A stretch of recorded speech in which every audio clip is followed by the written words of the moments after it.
अहिंसा, सत्य, अस्तेय, ब्रह्मचर्य, अपरिग्रह, यमः।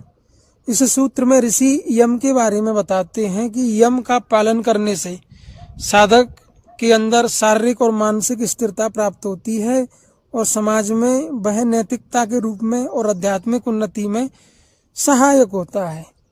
तो यम क्या है? सत्य, अहिंसा, अस्तेय, ब्रह्मचर्य, इन 5 आयामों का पालन करना ही यम है।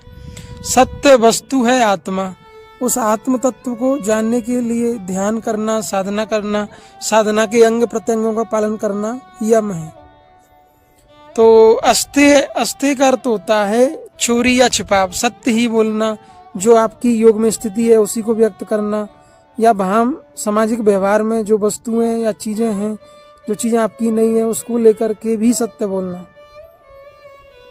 हिंसा का अर्थ होता है पीड़ा या कष्ट देना, समाज में या प्रकृति में पृथ्वी पर जो प्राणी हैं उनको मारना, सताना भी हिंसा है।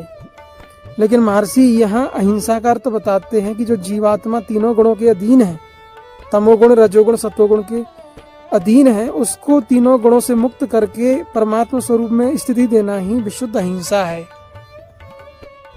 अहिंसा का अर्थ है अपनी आत्मा को या जीवात्मा को प्रकृति से ऊपर उठा के परमात्मा स्वरूप में स्थित करना। ब्रह्मचर्य, ब्रह्म आचरति सा ब्रह्मचर्य, ब्रह्म का आचरण या ब्रह्म ज्योति में लीन होना ब्रह्मचर्य है। शरीर और इंद्रियों का संयम भी ब्रह्मचर्य है।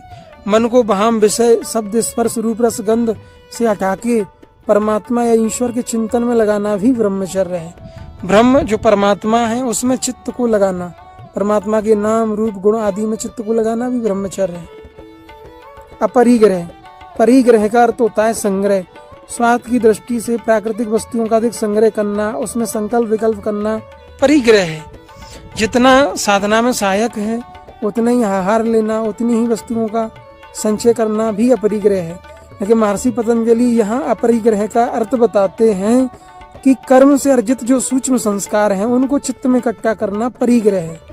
तो निरंतर ध्यान करना, कुसंस्कारों का संग्रह ना करना ही अपरिग्रह है। मान लो आप पाप कर्म करोगे तो उससे कुसंस्कार आपके चित्त में इकट्ठे होंगे, और जैसा भी कर्म करते हो उसके संस्कार आपके चित्त में इकट्ठे होते हैं, ये परिग्रह कहलाता है। तो ये 5 महाव्रत यम हैं, इनका पालन करने से आपका शारीरिक और मानसिक तल पर आप स्थिर होते हैं और अध्यात्म उन्नति में ये यम सहायक होते हैं।